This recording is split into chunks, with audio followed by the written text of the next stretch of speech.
Et bonjour à tous, et on va partir sur une vidéo. On va échanger un peu sur les problèmes de la moto et la circulation, les prises de risques inutiles que certaines personnes peuvent prendre, ou les prises de risques que les autres nous font prendre. Bien souvent en fait, on va commencer par le début, hein. Déjà, moi, je conduis depuis l'âge de 19 ans en voiture. On va éviter de compter en moto parce que avec le permis, ça fait pas très longtemps que j'ai le permis moto. On approche des 2 ans doucement, mais bon, pas encore.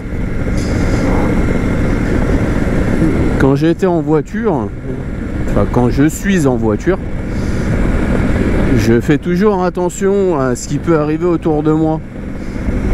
Tous les problèmes éventuels que tu peux avoir, les risques qu'il peut y avoir, etc. Alors, mon ressenti à moi n'est pas forcément ton ressenti, ce n'est que mon point de vue. Mais je vais te donner un exemple tout con. Je sais pas si tu vois bien, là, tu vois, ça monte, ça tourne. T'as des motards qui vont me doubler là, quoi. Des voitures qui vont doubler là. Je suis derrière un tracteur, même un tracteur qui roule à 40, je suis en moto, je vais attendre d'avoir une visibilité. L'autre jour j'arrive vers un village, ça monte, t'as aucune visibilité derrière, rien, que dalle, et ça monte bien, donc tu ne vois pas s'il y a une voiture, un camion qui arrive derrière. Il y a un mec en moto qui me double parce que j'étais derrière une bagnole en train d'attendre, justement, pas de visibilité, je double pas. Un mec en moto qui double et wow, il part comme ça là. Il part comme ça et il aurait pu se retrouver en fait face à une voiture. Et tu veux faire quoi là à ce moment-là? Tu es en contresens face à une voiture, tu veux que la voiture elle fasse quoi? Et toi tu veux faire quoi? Il y avait moi qui était sur le bord pour attendre pour doubler, et il y avait une voiture et un autre motard qui était sur le bord aussi en train d'attendre pour doubler la voiture qui était devant lui. Donc tu veux faire quoi? Quel est l'intérêt en fait de faire ça? Chez toi, je te rappelle que tu as peut-être de la famille qui t'attend, et si tu n'as pas femme, enfant, etc., tu as peut-être parents, frères, sœurs, ou même tes amis tout court qui t'attendent. Pourquoi tu vas mettre ta vie dans les mains d'une autre personne? Quand tu pars comme ça et que tu doubles comme un con en te disant ah ça doit passer, mais non en fait, là c'est comme si tu laissais à une personne le choix de vie et de mort sur toi. Fais attention mon ami, t'as quand même plein de choses à voir encore, et des personnes, des motards qui décèdent comme ça. Alors bien sûr qu'il y a pas forcément que la vitesse, tu vois. À côté de chez moi, il y a eu un motard qui est décédé, malheureusement. Il est décédé en fait parce qu'il y a un camion qui lui a coupé la gueule. Tu veux faire quoi? Le camion te coupe la gueule, tu veux faire quoi? Donc il te coupe la gueule, hein, tu peux absolument rien faire, et voilà. Après il y a le problème aussi de la vitesse. Pourquoi le camion lui a coupé la gueule? Est-ce que le mec n'est pas arrivé un peu trop vite? En fait, il faut prendre toutes les circonstances. Et même toi, en fait, motard, tu laisses ta famille dans le mal. C'était un mec qui avait à peu près mon âge et qui avait 2 enfants. Moi, j'en ai qu'une. Donc c'est malheureux ça, tu vois. C'est malheureux. Franchement, ça me fait vraiment, vraiment mal au cœur pour la famille. Et qu'est-ce qu'il y a d'autre? Et derrière ça, bah t'as le mec du camion en fait. Il se dit il a buté quelqu'un en fait. Toute ta vie tu vas rouler comme ça en te disant putain j'ai tué quelqu'un. Si j'avais peut-être attendu une seconde de plus, hein, et si jamais j'avais fait ça, et puis si jamais machin nanana. Et en fait ça te bouffe la tête toute ta vie en fait, ça c'est chaud, hein. C'est chaud. Vraiment, je trouve ça vraiment malheureux, tu vois. Je te demande pas de respecter les limitations et de rouler, tu vois, je suis à 64, alors c'est 64 sur la moto, tu vois, en gros, tu es à 60 au lieu de 50, tu vois, pas de problème. Mais bordel, fais attention, il y a des trucs qui sont... C'est logique, en fait, que tu... Enfin, logique. S'il y a des endroits où tu peux avoir des intersections, si tu sais que tu as des intersections, ne va pas t'amuser à risquer quelque chose. Il n'y a personne, magnifique. Hop. Ok. Il me met secondes et après il me fait non, finalement je te mets le neutre. Les motos en général ça fonctionne très très fort et tu peux tu peux arriver d'un point A à un point B. Quand je dis un point A à un point B, de point A à point collision très rapidement. Parce que ou dans ta tête aussi, ça j'adore. Un automobiliste qui te laisse passer. Est-ce qu'il te laisse passer ou il est sur son portable en train de regarder ses conneries? Tu vois? C'est... Là, imagine-le, là, t'arrives là, il y a cette merde, il y a un automobiliste qui te laisse passer, t'as cette connerie sur le côté. En fait, il te laissait pas passer. Il était en train de regarder son portable, il se rabat sur toi, t'as aucune chance d'aller sur la gauche. Tu fais comment? Bah, tu manges la voiture. Et tu te casses la gueule. Je ne double jamais quand il y a des espèces de rebords en béton comme ça. Parce qu'on sait jamais ce qui peut... C'est comme si demain sur l'autoroute t'allais doubler sur entre la glissière de sécurité et une voiture. Double jamais comme ça. T'es pas un mongol, tu vas pas doubler comme ça. Donc fais en sorte que, tu vois. Fais attention. Fais attention. D'autant plus, imaginons t'habites en Île-de-France. Je te répète, j'habite dans l'Oise, tu vois. Dans l'Oise, ça va. Ils connaissent pas les motos, on dirait. Ils s'en foutent de te laisser passer ou des trucs comme ça, mais je suis méchant. Mais c'est surtout vers les feux, en fait, où il y a une moto qui arrive, il te laisse pas passer, il s'en tape. Tu vois, regarde lui. Tu vois, d'un coup dans sa tête, il s'est dit, ouais, je vais aller sur le passage clouté récupérer un bout de ma pièce de machin. D'un coup. Il s'est pas dit, ouais, il y a une moto qui va arriver, tu sais pas quoi. À toi de regarder, de freiner tout de suite. On sait jamais, il glisse, il tombe, je sais pas ce qui lui arrive. C'est malheureux. Moi, je vais te parler maintenant de mon boulot. Je bosse dans les assurances. Et il arrive des trucs de ouf des fois. Des trucs où le motard, il est arrivé beaucoup trop vite. Et la nana, elle sortait d'un stop. Tu vois, lui, il me laisse passer tranquille, merci. Et la nana, elle décollait d'un stop. Le mec, il arrivait beaucoup trop vite. Tu veux qu'il fasse quoi? Même moi, de mon expérience perso, je vais te raconter un truc, hein. J'ai perdu un pote comme ça. Le gars, il est à un feu. Il attend que le feu il passe au vert. Il est dans la voiture avec son pote. Il y a un motard qui est arrivé à plus de 200.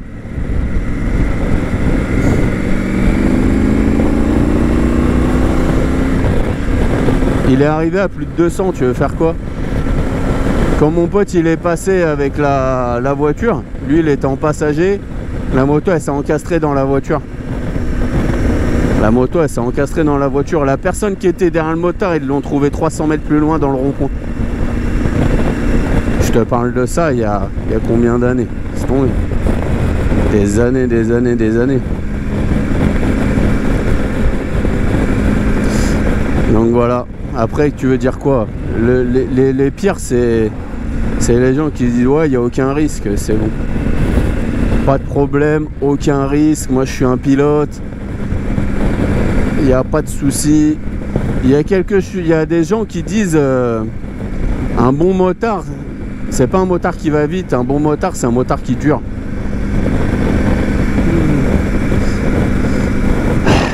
Je trouve ça vraiment malheureux de se dire ça en fait. C'est un motard qui dure. Est-ce que tu comprends bien le sens de un motard qui dure? Un motard qui dure, ça veut dire qu'en gros, tu te dis que sur 10 potes que tu as qui font de la moto, tu en auras peut-être 4 qui vont mourir de la moto, normal.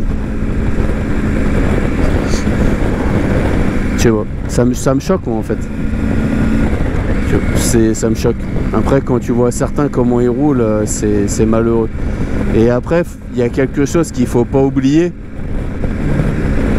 Je vais te redonner un autre exemple. Je suis en voiture, un motard qui arrive derrière moi en collant les voitures. Il colle, genre là la 307 il est collé derrière elle, boum il déboîte, il accélère, il se met derrière moi. Il se met derrière moi, je le vois même pas. Je le vois même pas parce que son feu éclairait en dessous de mon haillon, tellement il était collé. Ton feu il est fait pour être visible. T'es collé à moi, comment je fais pour te voir? Bah je te vois pas en fait. Et si je te vois pas, eh ben que j'ai besoin de freiner, que j'ai besoin de je sais pas quoi, j'en sais rien, tu vois. Rends-toi toujours visible. Dis-toi que un automobiliste ne te verra pas. Peut-être les 40 ans qui font que je parle comme ça. Tu m'aurais dit ça plus tôt. Je dis on s'en bat les couilles. Vas-y, t'inquiète, je suis un pilote, je conduis bien. Tu vois, je t'aurais sorti les trucs comme ça, les trucs à la con. Il y a un mec en... Je sais pas si tu connais la chaîne Viking Fragile. Viking Fragile, c'est un mec qui avait une Street Triple S comme moi. Il me reste pas beaucoup de kilomètres d'autonomie. Hein. Bon, bref. Le Viking Fragile, c'est un mec qui a une Street Triple comme j'avais. Et il l'a gardé un certain temps. Et après, il est passé sur un S1000 XR. 165 chevaux. Et il a fait une vidéo. Je te laisserai chercher. Ah putain, c'est relou ça. Je vais les doubler là parce qu'ils sont relous. Et ouais, donc il roule en... Tu vois, regarde, lui il te voit pas, il en a rien à foutre. Hop. Par contre, tu vois, lui avec sa Golf, hop, il nous laisse passer. Nickel.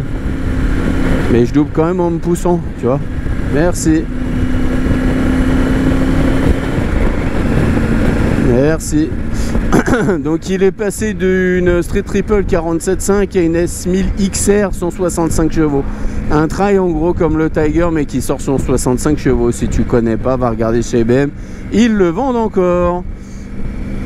Donc il disait ouais, est-ce que tu veux passer de ça à ça? Et la réponse est bah bien sûr, oui. Enfin non, il a dit ça dépend. Et le ça dépend, c'est en gros ce qu'il expliquait, c'est ça dépend de l'âge, ça dépend de ta mentalité. Si tu es en mode, tu vois, tu vas bien regarder à gauche, à droite, tu fais attention, ça va. Si déjà avec ton 1-2, tu arrives à te faire peur parce que bah, tu as tendance à rouler comme un con, forcément, ça va complexifier la situation. Je suis partagé entre mettre la visière teintée et ne pas la mettre. C'est un peu relou. Bref. Donc ouais, est-ce que tu peux rouler avec 160 chevaux sorti du 47.5? Oui, tu peux. Mais ça dépend de toi en fait. C'est comme là des gens avec 47.5, tu peux te tuer facile. Hein. C'est la moto accélère beaucoup plus fort qu'une voiture. Alors pas la Tiger, parce que la Tiger fait un certain poids, mais la Street, putain, elle fonctionnait. Hein. T'as des bécanes en 47.5, elle fonctionne très très fort. Hein. Enfin très très fort. Tout est relatif mon ami, tout est relatif. Mais ça fonctionne très très bien. Donc ouais, je sais pas. Je pense qu'il serait grandement intéressant, tu vois, grandement intéressant de vous faire un petit cours de yoga avant de vous mettre sur vos bécanes là, de souffler un coup. Tiens bah tu vois, en disant cours de yoga etc, je vais t'expliquer un autre truc. Un jour je rentre un peu énervé, le boulot ça m'avait gavé, c'était en pleine semaine, tu sais, genre t'as dû voir le carburant à 2 balles, enfin j'en sais rien, tu vois, un truc où t'en as plein le cul et t'es saoulé. Je fais quoi? Je me casse, je suis en moto, conduite un peu plus agressive. Je suis arrivé derrière des voitures qui étaient arrêtées, qui n'avaient rien à faire là en fait. Hein. Elles avaient rien à foutre arrêtées là parce que c'était interdit de tourner sur la gauche. Et elles étaient là et toi dans ta tête tu te dis ouais ça va. Et je suis arrivé un peu trop vite. Putain de merde, le freinage est très très bien, encore heureux. Parce que c'était derrière un virage. Et voilà. Donc c'est tout. Et là c'est quoi? Bah c'est mettre ta vie entre les mains d'une autre personne. C'est malheureux. Et je t'avouerai que ça aurait pu mal se finir et ça m'a calmé. Ça m'a calmé. Et le mec qui aurait eu une bécane sans ABS ou quoi que ce soit, ou même qui serait peut-être arrivé un tout petit peu plus vite, tu vois, même avec l'ABS, je pense qu'il mangeait les voitures, il volait. Mais bon. Il faut vraiment souffler avant de conduire. Si vous êtes énervé, limite, il y a un con qui vous coupe la gueule ou un truc comme ça, arrêtez-vous. Vous vous arrêtez, vous soufflez un coup, tranquille, et vous repartez, quoi. Vaut mieux ça. Vaut mieux ça, vraiment. Voilà. Putain, les voitures, comment vous êtes collés l'un ou l'autre, sérieusement, quoi. Tu vois, regarde, là, je pourrais doubler, mais tu ne vois pas derrière ce qu'il y a, en fait. Et regarde ce qu'il y a. T'as un camion qui arrive. C'est quand même pas rien, quoi. Ce n'est pas rien. Mais bon. Bref. Bref. On va en rester là. On se dit à très bientôt pour d'autres vidéos. J'espère que le point de vue là te plaît parce que je l'ai changé. Je me suis dit on va essayer comme ça. Je sais pas ce que ça va donner. Parce que je sais que les vidéos que je fais en général sont trop plongeantes. Et tu vois trop en fait cette partie là. Et c'est pas forcément ouf. Tu vois même pas un peu au-dessus. Donc on va essayer comme ça. Si c'est pourri, on fera avec un autre truc parce que j'ai commandé un autre petit adaptateur pour l'éloigner, pouvoir le relever un peu plus, mettre un peu plus d'angle sur le casque, hein, ce qui peut être un peu plus pratique. Et voilà. Tu vas voir d'autres vidéos qui vont arriver, que ça soit sur de la moto, sur des jeux, sur tout ça, sur du skate aussi, j'aimerais bien, mais là.